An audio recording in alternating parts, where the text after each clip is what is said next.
Lazy money part 2. I'm going to give you an example. I've seen a lot over my 16 years here in the financial industry, being a wealth advisor, of a woman who worked at a bank, and the bank's CFO said, don't even take risk. Keep it invested in the money market account. You're going to get some yield. She contributed the max amount over about a 20-year period, and it came to about $800,000. Good chunk of money for her retirement, right? I'll give you an example. Another woman, same period of time, maxed out her 401k as well, but invested it in stocks. She had $2.5 million. Now, to give you an idea what that means for retirement, that's two very different retirements we're looking at now. A portfolio of $800,000, that's going to give you probably around $40,000 of income conservatively. A portfolio of $2.5 million, that's going to give you about $150,000 to $200,000 a year of income. Two very different lives that you're going to be living on. A $40,000 budget versus a $150,000, $200,000 budget. Even if you don't need all that money, think of what you can donate, what you can give back with that money. So here are 3 steps looking at lazy money in your 401ks. 1, do you have it? So are you guilty of having old 401ks, IRAs that aren't being managed, or they're being managed, but the advisor is not checking in with you? They've never gone over the investments. They never realigned them with your risk tolerance. Is there money, like scenario A of this woman, and it's just sitting in cash?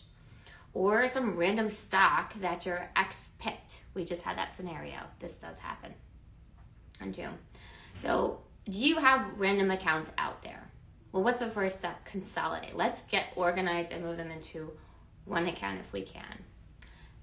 Next step, convert. What can we do with this money? Well, a tax strategy where we start to reallocate them from pre-tax retirement dollars into tax-free retirement dollars. I mean, what would you rather do? Would you rather pay tax on that money in retirement or have tax-free income in your retirement? We'll give you an idea of a woman coming in here right after this, actually.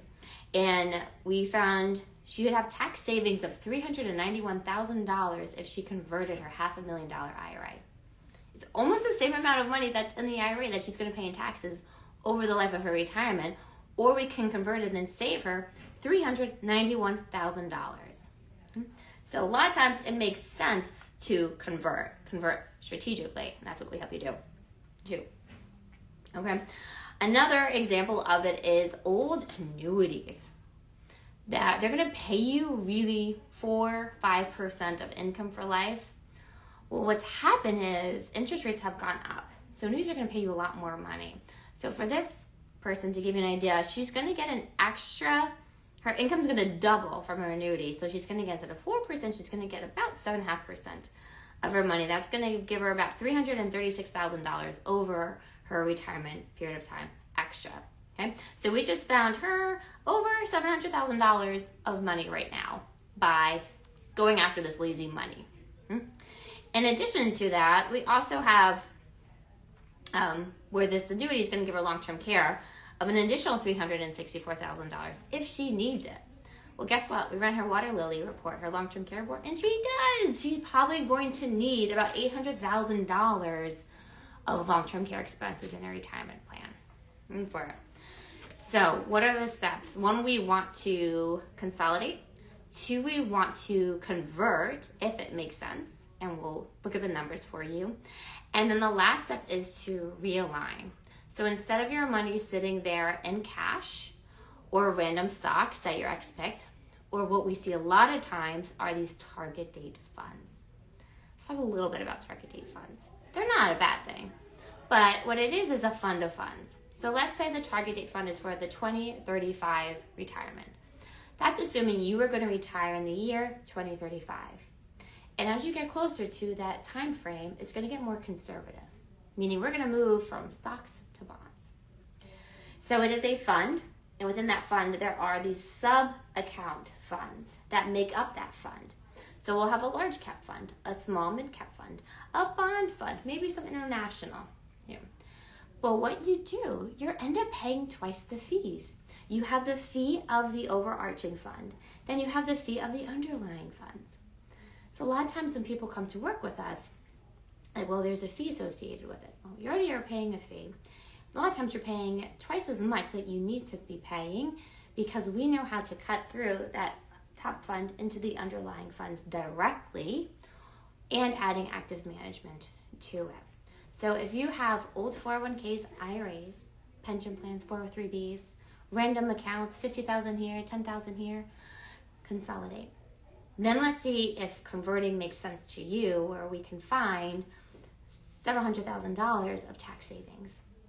If you have old annuities, same thing. That is lazy money out there. You can double your income by looking at higher interest-bearing annuities.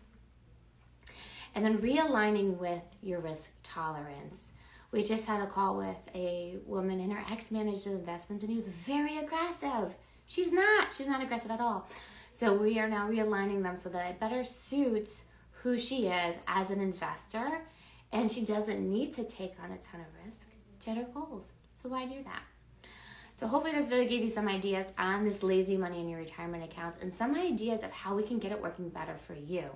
So for this woman coming in, we have about $1.5 million of opportunities through having a plan, strategizing, adding in these tax savings strategies, and realigning. Consolidate, convert, realign. 3 easy steps that make a huge impact. $1.5 million. That gives you a lot more retirement income that we're looking at. $100,000, $150,000 of extra income in her retirement a year, or she can use towards long-term care or for her beneficiaries. So we see this while you're working or even in retirement, like this lady coming in now.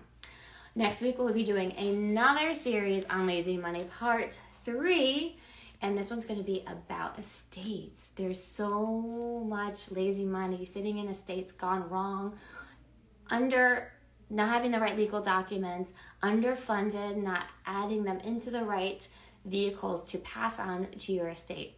So tune in with me next Wednesday at 11 o'clock, where we're going to go into lazy money with your estate plans. I will see you there. And don't forget, tomorrow night, another episode of Women Behind the Millions, where we have another author of She Nailed It, 7 p.m. Eastern Standard Time on E360. I'll see you there.